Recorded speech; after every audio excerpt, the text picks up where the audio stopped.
Hi everyone, this is Professor Harold Mercado and welcome to Supply Chain Management Discussions Module 1. Alright, again, welcome to our class. So if you're having a hard time reading and understanding your modules, I hope this video will help you. This will be a supplementary tool for you to understand and comprehend our lessons.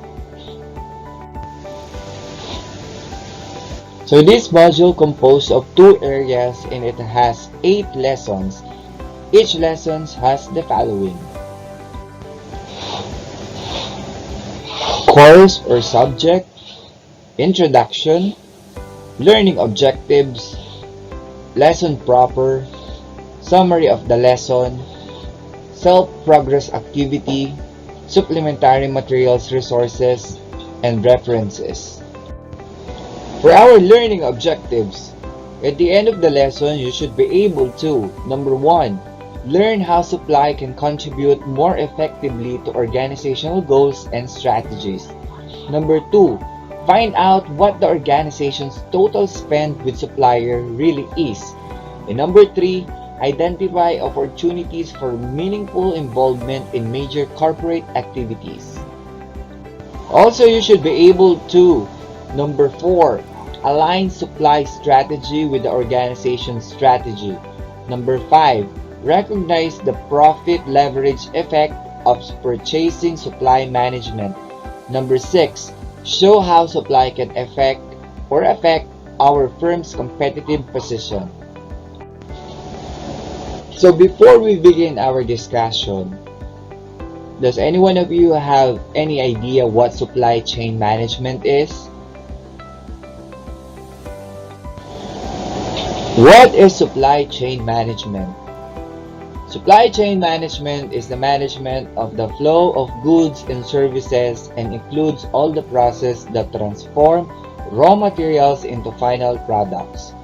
So basically, when we talk about supply chain management, for example, in hospitality industry, our business is a restaurant.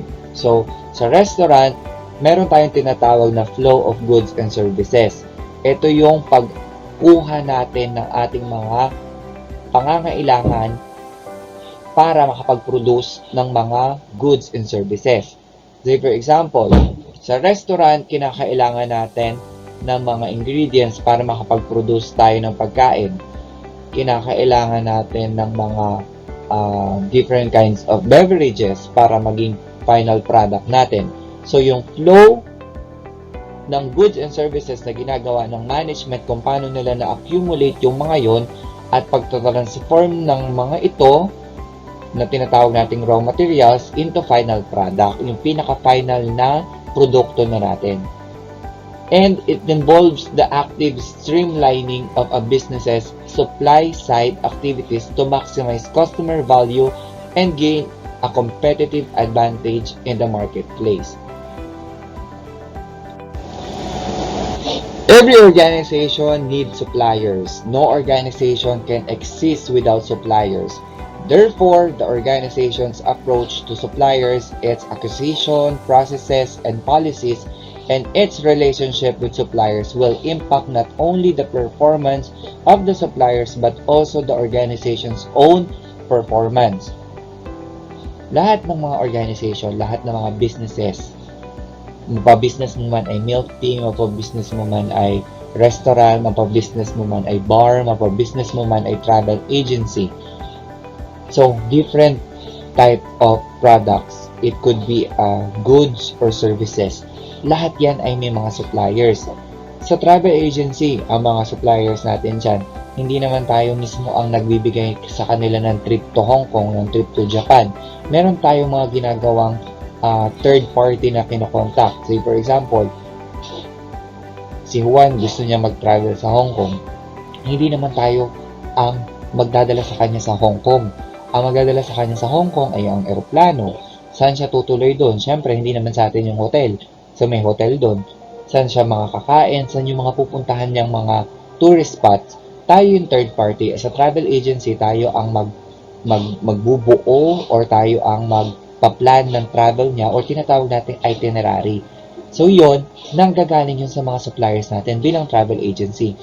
Sa restaurant naman, bilang isang restaurant, meron tayong mga different kinds ng products na ino-offer.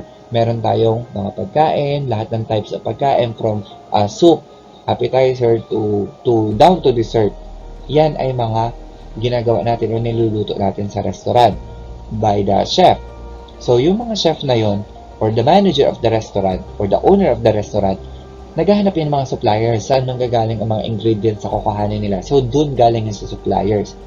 So basically, sa supply chain management, you have to understand also yung terms natin sa mga suppliers natin. Kung paano natin i-approach sila, ano yung mga policies natin, ano yung even the discounts, even the payments. So overall, yan yung pinag-uusapan natin sa supply chain management. No organization can be successful without the support of its supplier base, operationally and strategically, short and long term. Supply management is focused on the acquisition process, recognizing the supply chain and organizational context.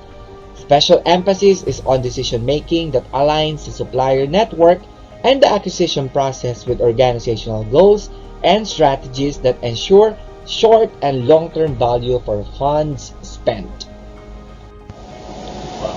Now let's talk about purchasing and supply management. Ano ba ang purpose ng purchasing sa supply management?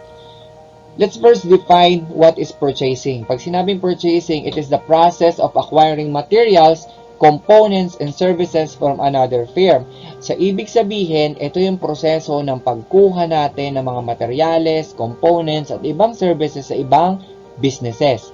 Professional purchasing have addressed following main rights: purchase of the right material, component, or services in the right quantity and quality at the right place and time. Ibig sabihin, ito yung pag-purchase natin ng mga kinakailangan natin sa mga businesses natin. Say for example, yung restaurant, kapag kailangan natin ng mga ingredients natin sa mga recipe natin, it should be the right material, the right component or services in the right quantity and quality at the right place and time. Meron siyang schedule, meron siyang place, meron siyang oras na sinusunod. Hindi siya basta-basta lang pinag-aaralan ito. Ibig sabihin, ito ay proseso na dapat pag-aralan. May dalawang function ang purchasing and supply management. Purchasing gives the foundation of supply management, which tends to have a wider scope of activities. Another, the focus shifts from price to the total cost of ownership. Now let's proceed to supply and logistics. The term logistics and supply chain management are sometimes used interchangeably. Some say there is no difference between the two terms, that supply chain management is the new logistics. When we talk about logistics, some say na ito na yung tinatawag rin nating supply management. Pero meron silang difference, meron silang pagkakaiba. The Council of Supply Chain Management Professionals define logistics as part of the supply chain process that plans, implements, and controls the efficient, effective forward and reverses flow and storage of goods, services, and related information between the point of origin and the point of consumption in order to meet customers' requirements. Himay-himayin natin. Pag sinabi nating logistics, ito ay part lamang ng supply chain process na ang ginagawa niya ay pagpaplano, pag-i-implement at pagkokontrol ng maayos at epektibong pag-forward at pagbalik ng flow ng storage ng mga goods and services o tinatawag natin mga materials natin to produce the final product.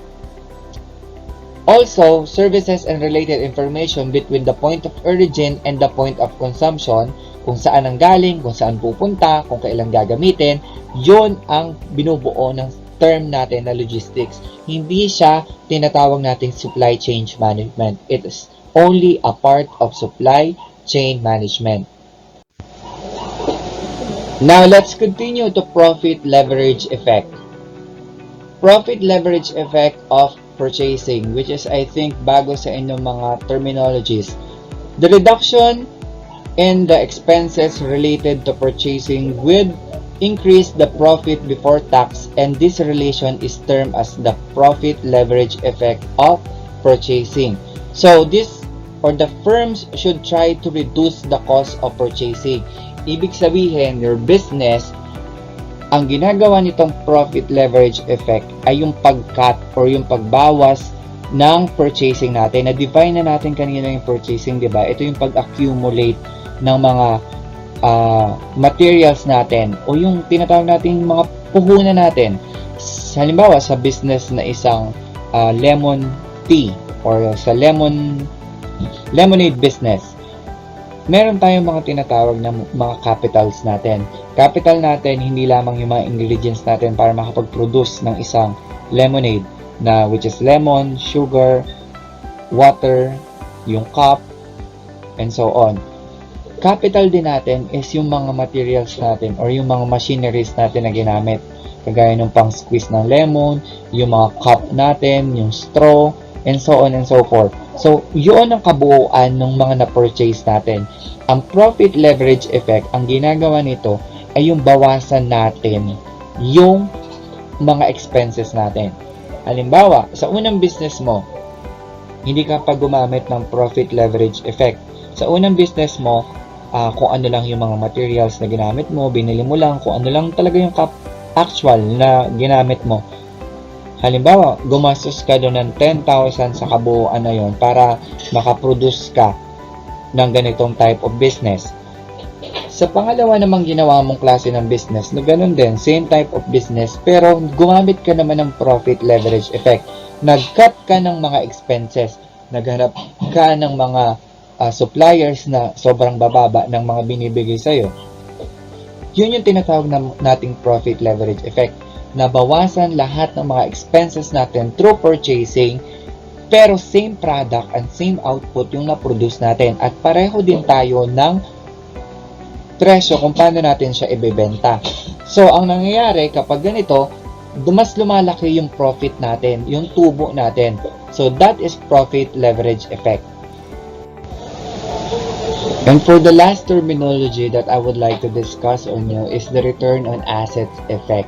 The return on assets ratio, often called the return on total assets, is a probability ratio that measures the net income produced by total assets during a period by comparing net income to the average total assets.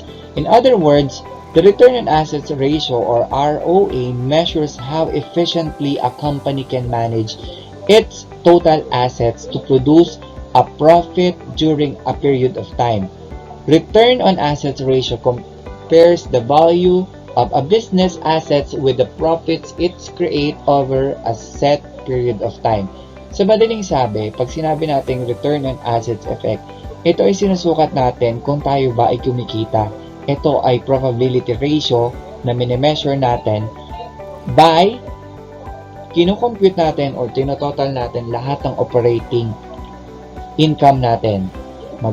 Magkano yung total sales? Magkano yung total sales natin for the specific of time? Halimbawa, for the 6 months, for the 1 year. So, yung total income natin, yung total na kinita natin, i-divide natin ito sa total assets natin or sa assets na ginastos natin. Assets, ibig sabihin, yung mga nilabas natin, yung capital natin. Hindi lamang ito yung mga ingredients, hindi lamang yung mga ingredients na ginamit natin para ma-produce natin yung final product. Pag sinabing assets, kasama nito yung mga machinery natin, yung halimbawa dun sa lemonade business natin kanina, 'di ba? Sinabi ko kapag sa lemonade business, hindi lamang yung ingredients natin, yung assets natin. Kasama dun yung mga machinery na ginamit natin. Halimbawa, yung lemon squeezer. Also, yung cup na nilalagyan natin ng lemonade natin. At saka yung straw. At saka yung manpower. Yung bayad natin dun sa mga tao na nagtatrabaho para sa atin. So, yun yung total assets. So, kukumputin lang natin ang return on assets para malaman kung kumikita ba tayo. So, paano ba yun? Tandaan nyo na operating income divide assets. So that is return on assets effect. And I think that's it. Thank you so much for listening. If you have any clarifications or concern, you may message me directly on my Facebook page.